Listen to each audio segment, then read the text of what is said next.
Last video was how to make this poor man's table saw, and now I'm going to show you how to use it safely, because this is a very dangerous setup. I wanted to make that clear for everybody. I didn't in the last video, but doing it this way is dangerous. Table saws are dangerous, especially if you don't have a guard. This one has no guard on it. The safety features are all basically off of it. The only way you can turn it on and off is by plugging it in and out.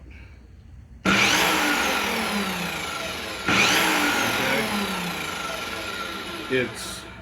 You can wire a switch in if you want. I'm not an electrician, but you can actually wire a switch into this line, plug it up, and just turn the switch, regular household switch, if you know how to do that. I do, but I'm not doing that because I hate doing electrical work. And if you cut this cord, voids any kind of warranty that the saw had from factory, whether you use the cheap one like I did or an expensive one, you know, from Sears, whatever. So just so I'm making that disclaimer now, because if anybody goes to make something like this and gets hurt, I told you not to. Told you how to make it a little bit safer. Always be careful when working with sharp objects. This time my wife, my beautiful wife, is actually videoing for me. So the video quality might be a little bit better. Who knows? But anyway, to fasten this down, let's get started here. Fasten this down, I take 2 clamps. Actually, you could take 4. You could screw it down if you had dedicated sawhorses for it.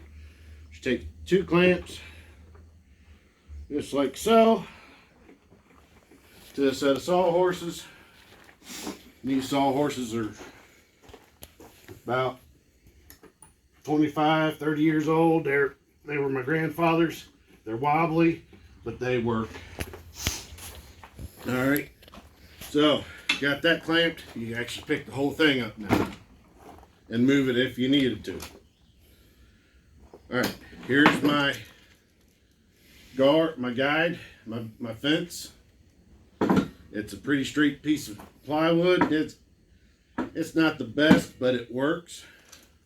I did already use this as a test, just to double check and make sure. This has a little more work involved than buying one, but it works. Today I'm going to make a little shelf out of some wood I have. I need to put up a little lamp higher out of my eyes at my desk. So I'm going to make a little shelf. I'm going to use this, maybe my miter saw, and show you how to do all that and get it put together. Go ahead and pause it. Alright, I'm back. It was just a next frame for you, but it took me about a minute and a half, 2 minutes to get this lumber picked out. This piece here is going to be for brackets, so I'll set it down here for right now. This piece right here will be my back. I got to rip it down. That's what the table saw is for, but I also got to square it up. And this is the piece my lamp will set on. So set that down there. I want to work on the back first. What material wood are you using? It's just white pine, nothing fancy. First I'm going to square up the ends. So I'm going to take my little fence here, I'll raise up you can use all the adjustabilities of this saw. There it is, I think. Yep, just got to flip it the right way. There we go. Raise the blade up. Don't bring the blade up. Just bring the blade up just past the wood. Bring it over here to my left, honey. You can see the blade just above the lumber. Right here. It's not plugged in, so right here. Okay, it's just above it. So tighten that down, and there you go. That way, if you would happen to fall with the material on it, if you would happen to trip and fall, you're not going to get cut as bad. So, now take my little fence right here. This piece is right now 15 3/4 long, but I need to square an end up. This end looks pretty good. Where's my square? Where's the little square? I don't know how big. There it is. Here's just an old square. This was probably my great-grandfather's. Yeah, it needs work. Yeah, it needs work too. Now, I could be fancy, and I just might do it instead of squaring it up. Go ahead and rip it, and I take it over there and put an angle cut on it, just so it looks different. I think I might do that instead. But we're going to go ahead and rip it. I'll go ahead and rip this down. This board I bought at flea market with a bunch of other ones. It's already got a little cut. So just we're going to see here. I don't want to line up on that cut. So I'll get it close enough to where I want it. Then I got to measure to the blade all the way across. This is where it gets more difficult, because with the regular table saw, you have a fence. So I'm setting at 1 7/8 at the front of the blade. Back of the blade needs to come over just a touch. There we go. Top of the blade, just to make sure everything's square. We're good. Take you a clamp. Just a regular C-clamp, nothing fancy. Don't have to hold down tight either. Take it down both sides. This one here likes to back off, so I put it on the back side more because it doesn't matter as bad. This one here, I like it, so we'll put it up here. Oh. And now, push stick. I'll grab one of them.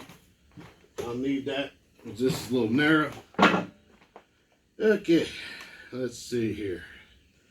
Fire it up.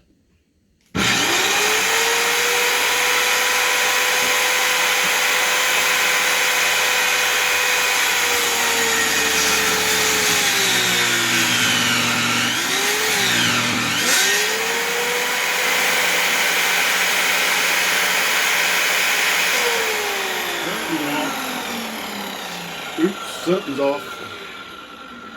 Let me loosen this one up. Slide it over here some. It's okay. Okay, let's see. Let's try that again. That was embarrassing.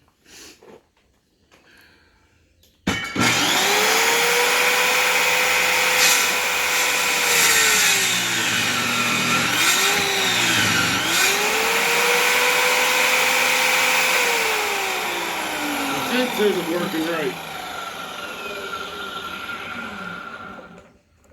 Just goes to show these videos are real life.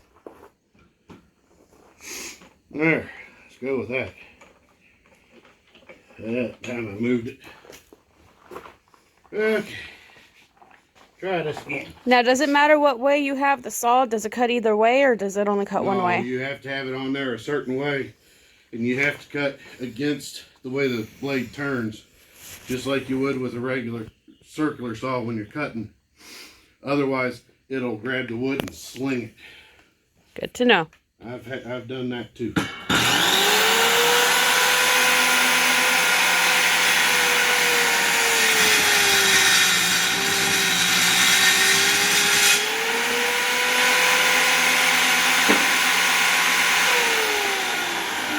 And there you go. It works. So we'll pause this and see how long it is, and then go from there. Alright. Okay. I'm over at the miter saw now. Same piece I just cut. This was a factory edge, so that's good. Now that's a nice square cut. But we're going to make this a little fancy looking. I'm going to come off this corner right here. Just like so. That was almost dangerous. and cut some 45. Cut a 45 here.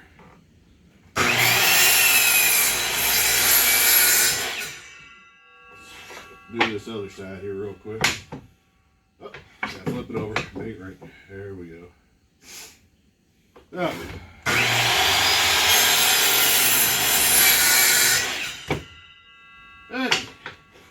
And there's my brackets.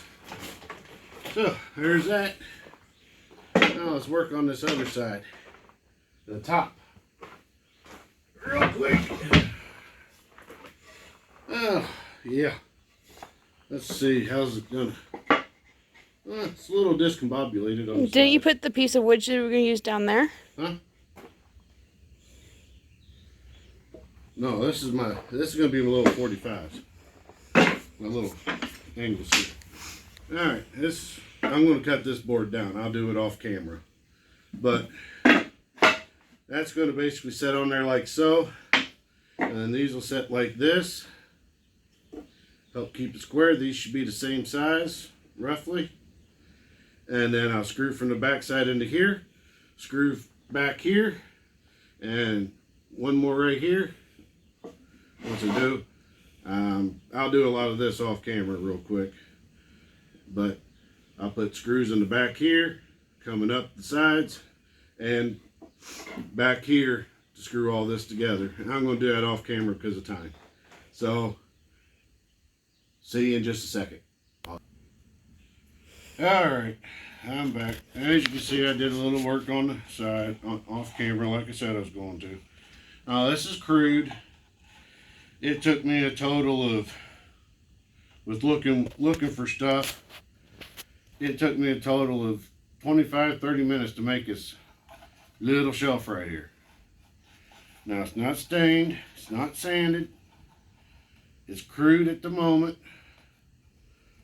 but this right here will work, and It'll last longer than anything you can buy, too. it'll last a long time. You could even char this. You can throw it in the fire and it'd take a good while. And look here, I'm a pretty strong guy, and I can't pull them screws out.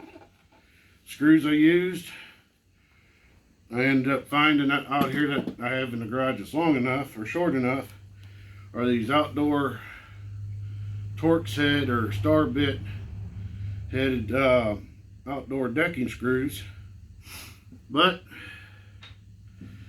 they're coarse thread. That's what I like to use, coarse thread on any screw. And I got one here, one here, one here, one here, and two back here. And as you can tell, that is all you need. You saw me pull on it. You can't pull it apart. I mean, I could if I really worked it, but you're not going to pull it apart. Trying to decide if I'm going to stain this or go ahead and put it on the wall and use it. I think I might just put it on the wall and use it for now and take it down and stain it later. Because I got another something how-to I want to do. I want to show you how to make your own color stain. And I've made many different colors, custom colors over the time. So anyway, here you go, white pine. In today's value, $1.38 a board foot. Just so you know, at $1.38, if you were going to buy the materials, here's roughly 16, so 32 inches, and then this will scrap off of here, so 32 inches. Get away with a 3-foot board. 3-foot board at $1.38 or whatever. This is a 1x6 or 1x8, probably 1x8. Yeah, it's a 1x8.